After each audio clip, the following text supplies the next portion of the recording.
Chapter 5, Introduction to Solutions and Aqueous Reactions. The quote here, science may be described as the art of systematic oversimplification, the art of discerning what we may with advantage omit.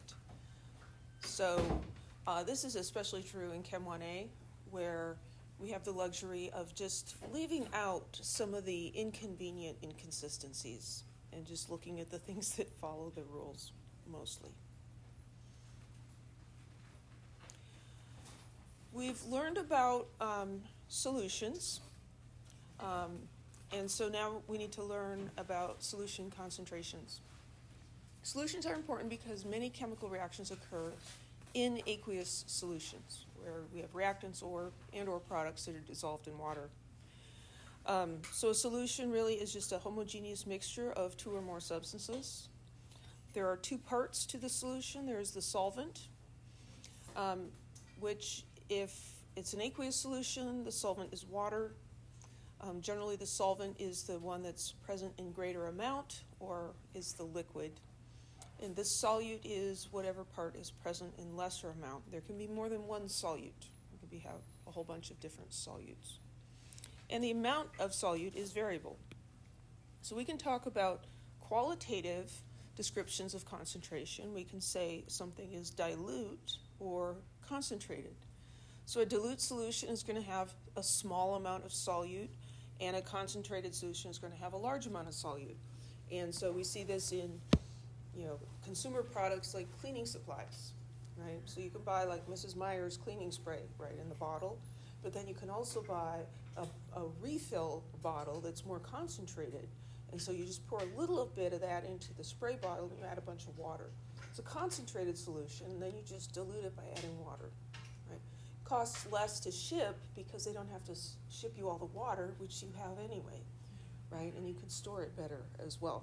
So those are qualitative terms, but of course we need quantitative terms as well. And the one we use the most in chemistry is called molarity. So molarity, often abbreviated with a capital M, is defined as the amount of solute in moles divided by the volume of the whole solution in liters.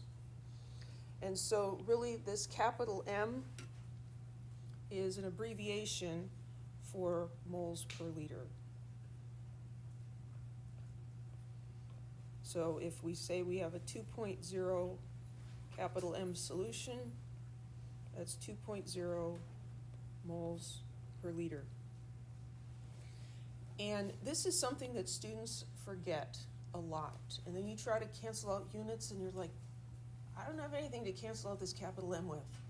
Well, that's because the capital M is just like an abbreviation, and you should always write it down moles per liter when you're going to do any calculations so that you see what those units are. Here's an illustration of how to make a solution with a specific concentration. Here they're making a 1 molar sodium chloride solution. 1 mole per liter, 1 mole of sodium chloride per liter of solution. So you weigh out 1 mole of sodium chloride. You'd have to calculate that using the molar mass, so that'd be 58.44 grams. You put that into this 1 liter flask. You're going to add water and dissolve the salt, and then you're going to keep adding water until the total volume of the solution is 1 liter. The volume of solution is 1 liter. The volume of the water added is not 1 liter because the salt takes up some space too. And there you have your 1 liter solution. And we'll learn more about making solutions like that. So here's a question. How many moles of solute are required to make 3 liters of a 2 molar solution? Well, what does 2 capital M mean? It means 2 moles per liter. So if I have 3 liters of this solution, how many moles do I need? 6, right? Because if I have 3 liters and there's 2 moles per every liter, then I need 6 moles. Okay? So here's a real practice question. Calculate the molarity of a solution made by adding 45.4 grams of sodium nitrate to a flask and dissolving it with water to create a total volume of 2.50 liters. I think it's always a good idea to try using dimensional analysis. We're going to follow the same steps we've done before. I read the question. I'm going to highlight the numbers, and I'm going to highlight the question. We want the molarity of the solution. So we can write down the numbers. 45.4 grams of sodium nitrate and 2.50 liters of solution. And we're asked to find the molarity. So the molarity equation looks a lot like the density equation. Density is mass divided by volume. Molarity is moles divided by volume, specifically in liters. So molarity equals moles divided by liters. If we're calculating the molarity, we're going to use the equation. If we're calculating moles or calculating volume, we'll use the molarity as a conversion factor. Just like with density, or calculating density, you have to use the density equation. But any other time, please do not use the density equation. So here, there is an equation that we have to use. We can't just use dimensional analysis to solve this problem. So we need to identify the moles of solute and the volume of solution. Do we know either of those? We know the volume of solution. They told us that. 2.50, it's not very good too, liters of solution. Did they give us the moles of sodium nitrate? No, they didn't. But we can figure it out. They gave us the mass, right? And so we can convert, so we are using dimensional analysis here along with the equation. We can change grams into moles. And so we'll divide by grams, so those units cancel out, right? Well, what's the conversion factor we need here?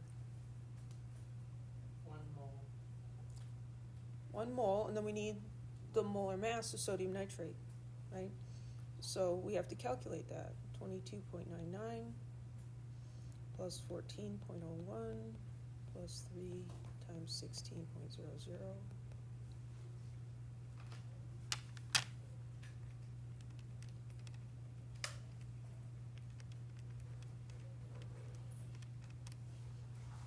$85. Calculator says 85. Is that the right number of sig figs? No. My calculator doesn't understand significant figures. So if I'm doing this problem, we could argue it one of 2 ways, and in this problem it would end up being the same, but we should probably have 2 decimal places here because we're adding up numbers with 2 decimal places. So my calculator doesn't understand, but I need to know more than my calculator does and put those zeros in. So that's the mass of 1 mole of sodium nitrate. If I leave those zeros off, then I might accidentally round my answer to 2 sig figs because of that, when that's not how it should be. 45.4 divided by 85.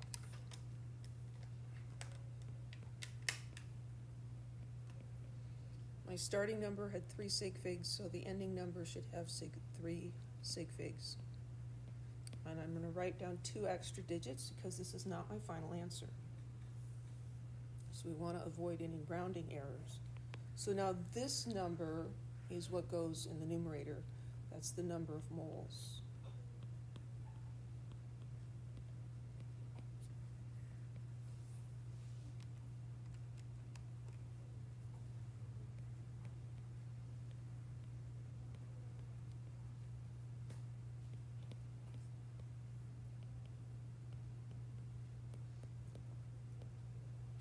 So 0.214, capital M, or you can write 0.214 moles per liter.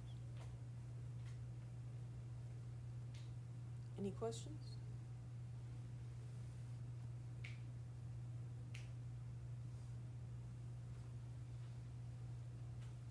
The molarity is a very useful conversion factor for chemistry. It allows us to convert between volume of solution and the moles of the solute in that solution. We care a lot about moles because when we look at the chemical equation, we're looking at, well, 1 mole of this reacts with 2 moles of that. It's all mole ratios, and so we care a lot about the moles. So we can convert volume to moles, or we can convert moles to volume of solution. How many grams of sucrose are in 1.55 liters of 0.758 molar sucrose solution? So 1.55 liters, 0.758 molar, and the question, how many grams? So I have 1.55 liters, and I have 0.758. And what does that capital M represent? Molarity, which is moles over liters. So I'm trying to calculate the number of moles. No, I'm not. I'm trying to calculate grams. Am I going to start with liters or moles per liter?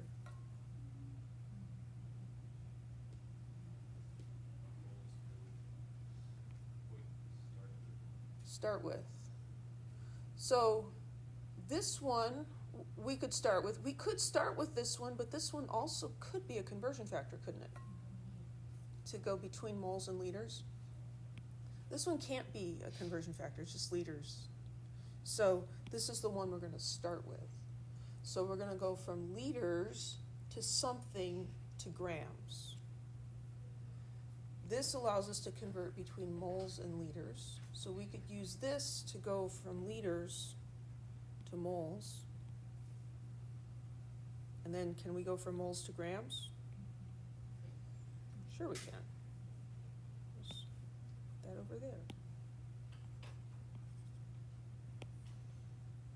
This one is a dimensional analysis problem, and our little path here is the key to the whole thing. If you're not writing that path down and you're getting answers wrong, you need to be writing down the path. Okay. Once you start getting the answers right all the time, then you can skip that, but not yet. Okay, so 1.55 liters times in a line, goes 2 arrows, 2 lines. So liters to moles to grams. And then, so I've got this guy here, 0.758 moles per liter. So the number is with the unit moles. So it doesn't matter if moles are on the top or the bottom, the number stays with its unit. So this time they happen to be on top, so 0.758 moles per liter. And then here, grams and moles, hopefully that's becoming a little more familiar. That's the molar mass, and again, you have to calculate that. They gave us the formula. There's 12 carbons and 22 hydrogens and 11 oxygens.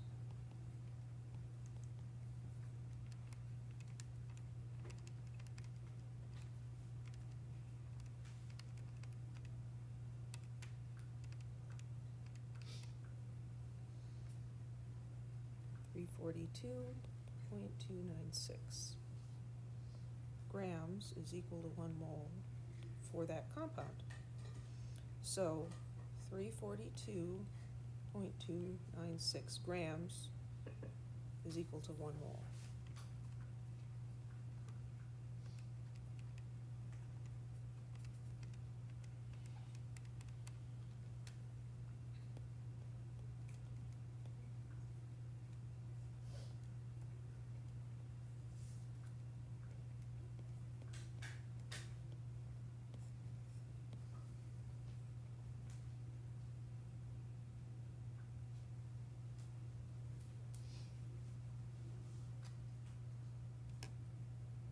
Any questions? There's one new concept in here, this idea of moles per liter, but then it's these other things that we've been learning about that are not going to go away. So if they're still not making sense, please ask me lots and lots of questions until it makes sense, because grams to moles and dimensional analysis is going to stay with us for the rest of the semester. 402 grams. I'll just warn you, this one is like coming at this idea from a completely different direction. So try to think outside the box. If we dissolve 25 grams of salt in 251 grams of water, what is the mass of the resulting solution?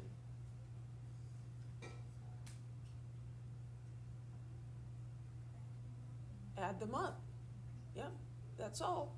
So we've got 25 grams and 251 grams. You add those together, and that's the mass of the solution. But we learned all this other, the other stuff doesn't have anything to do with this.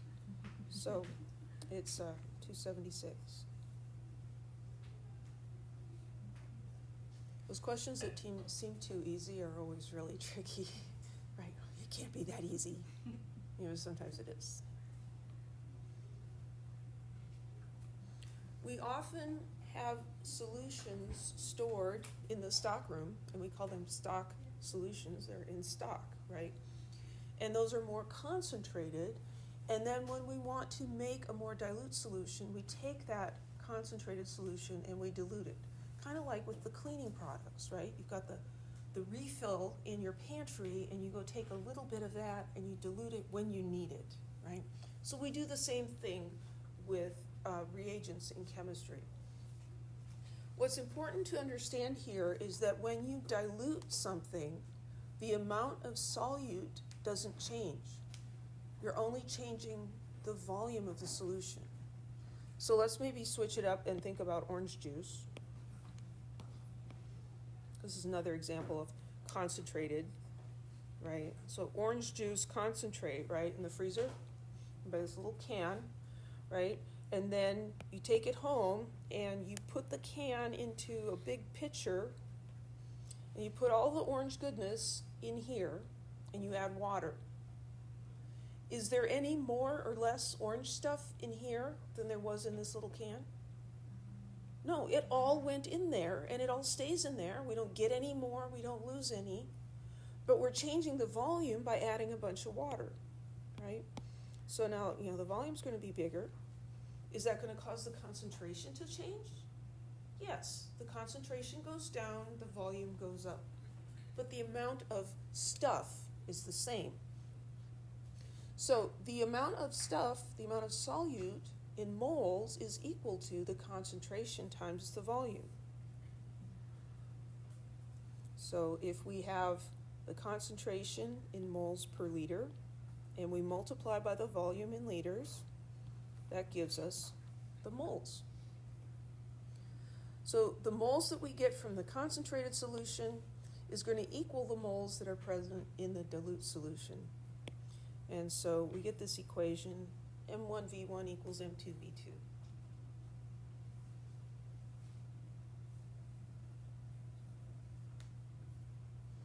Here's an illustration of diluting a stock solution. So here we're making 3 liters of 0.5 molar calcium chloride, starting with a 10 molar stock solution. The stock solution is more concentrated. So we're going to measure out 0.150 liters of the 10 molar solution and put it into a larger flask. This is like pouring the orange stuff into the pitcher. And then we're going to add water to get to the desired volume.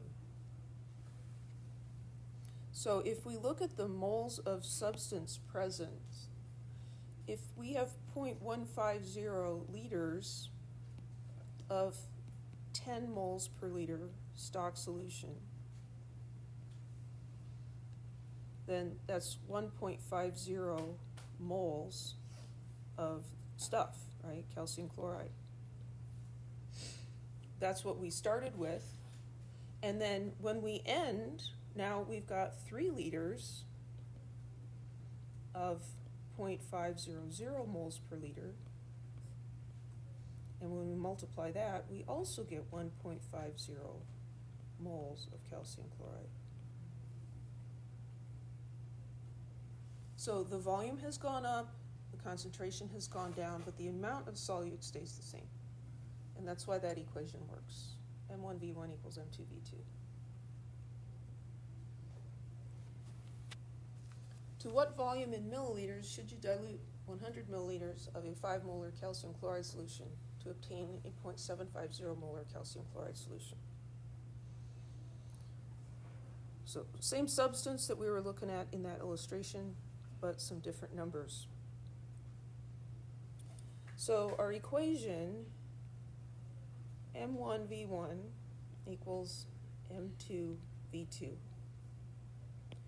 This has the word dilute. Okay. It's a dilution. We can use the dilution equation.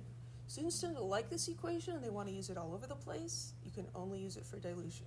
You can't use it for stoichiometry. So let's identify what we're given. We've got 5 molar calcium chloride. We have 100 milliliters.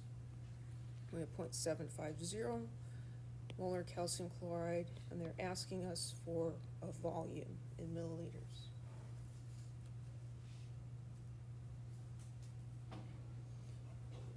One can refer to the concentrated solution or the dilute solution. It doesn't matter. 2 can be the concentrated or the dilute.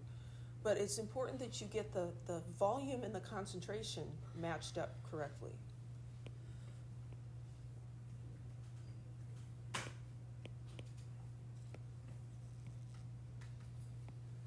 So this is 100 milliliters of 5 molar. Do you see how those go together? So let's call that 1. So this is volume 1, and this is molarity 1. They go together. They're talking about the same solution. And then we're looking for the volume of the 0.750 molar solution.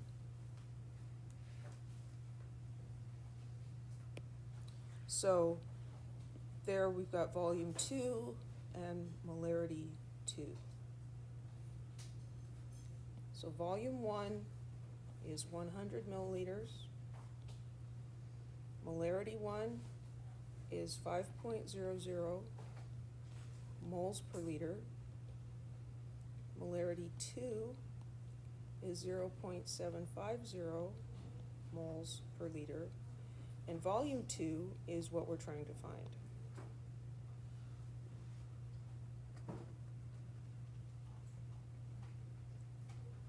So here we have an equation, and we're going to need to solve the equation for one of the variables. And it's best to do this before you stick the numbers in.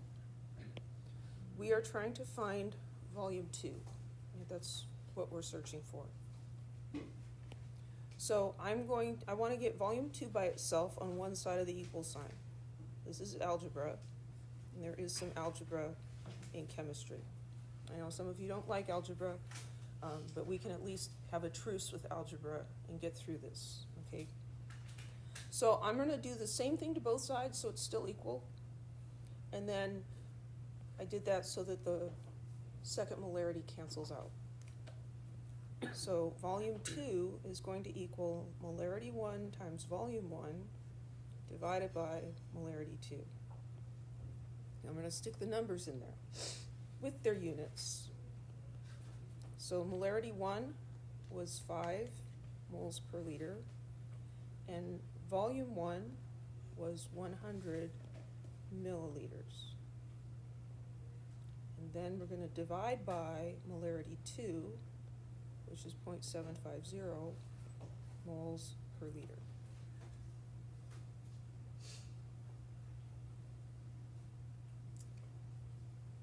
Do any of those units cancel out? Yeah, I've got moles per liter in the numerator and moles per liter in the denominator, So those guys are gonna cancel each other out, leaving me with the unit of milliliters. So the answer is gonna be 5 times 100 divided by 0.75. So 666.66 milliliters.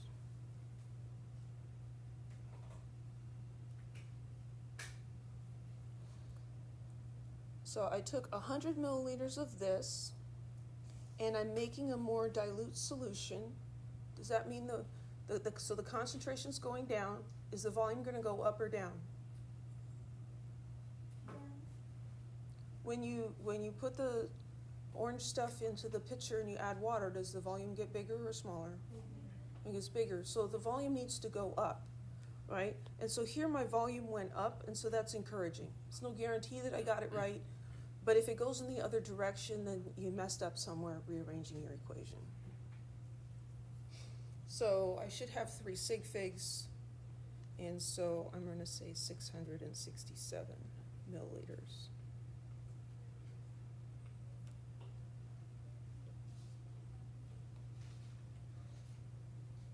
So in this situation, the units work themselves out. I did not have to convert milliliters to liters. If you feel more comfortable doing that, of course you can, but then you'll end up converting back at the end.